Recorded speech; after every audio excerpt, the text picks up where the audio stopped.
Hello everyone! Miga love shoutout sa inyong lahat. Happy Friday! And it's my birthday today. Ayan, so for today's video, i-share ko sa inyo ang tanong ng ating isang kababayan. Mayroon tayong kababayan na nandito na sa Romania. So si kababayan, ang tanong niya ay, kung pwede daw ba na ma-send back tayo ng amo once na kinat yung ating kontrata? So napakagandang tanong. Ayan, so by the way, my name is Lisa. I am from Philippines. I am currently working and living in Romania. Nakakatuwa pa si kabayan kasi sabi niya, ako daw ba ang Lisa sa YouTube? Ayan, so kahit pa paano, nakakapag-share na talaga tayo sa ating mga kapwa OFW. Ayan, so mega love shoutout sa iyo kabayan. Maraming salamat kasi napakaganda nito para ma-share talaga sa inyo, lalo na sa mga baguhan. So, alam nyo, dito sa Romania, mayroon tayong law. Mayroon tayong law ngayon na pag hindi pa tayo maka 1 year sa ating mga amo, once na kinat ang ating kontrata, talagang may karapatan sila na tayo ay i-send back. Alam niyo kung bakit? Kasi sila yung kumuha sa atin sa Pilipinas. Kaya, please lang, sa mga maguhan, paulit-ulit kong sinasabi sa inyo, huwag sana tayong magrereklamo agad.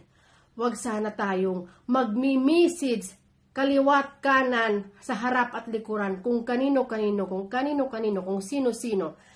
Para lang lumipat dahil gustong lumipat, dahil murang sahod, dahil maliit ang sahod, dahil ganito ganyan, dahil ang amo ganyan.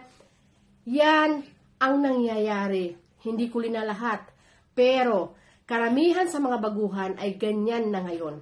Wala nang tiyaga. Alam nyo guys, nung bago ako dito sa Romania, sinasaktan pa ako ng nanay ng amo ko. Pero natapos ko ang kontrata ko. Kasi bakit? Iniisip ko, gusto ko ng magandang kontrata. Malinis at maganda. Tapos, malinis at magandang kontrata. Ganun sana.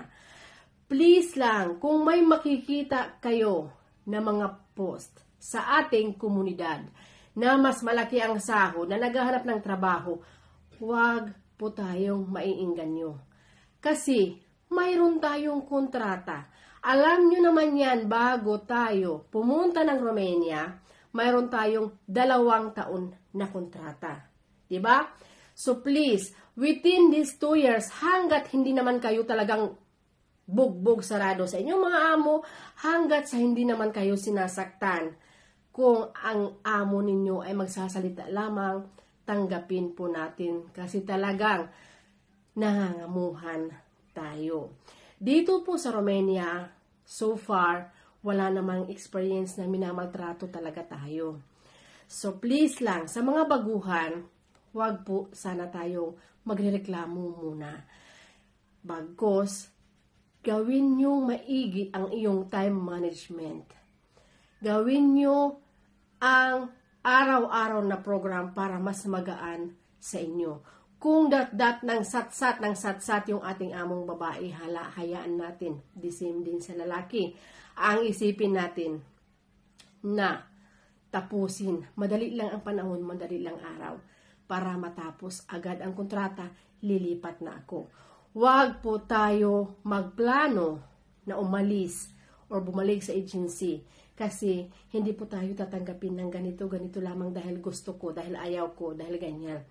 Inuulit ko, bago nyo tanggapin ang inyong amo, dapat nagtatanong din kayo, ano ang bahay nyo ma'am, apartment ba or villa, ganyan. Bago kayo umalis ng Romania, alam nyo na sana yan kung ano ang iyong dadatnan. Diba? Pagdating nyo dito, bago kayo umalis sa Pilipinas, kailangan alam nyo na yan kasi ilang buwan, almost a year tayo nag-aantay, diba? So, dapat na ikipag-communicate na tayo sa ating amo para alam natin ang ating dadatnan dito sa Romaniang trabaho.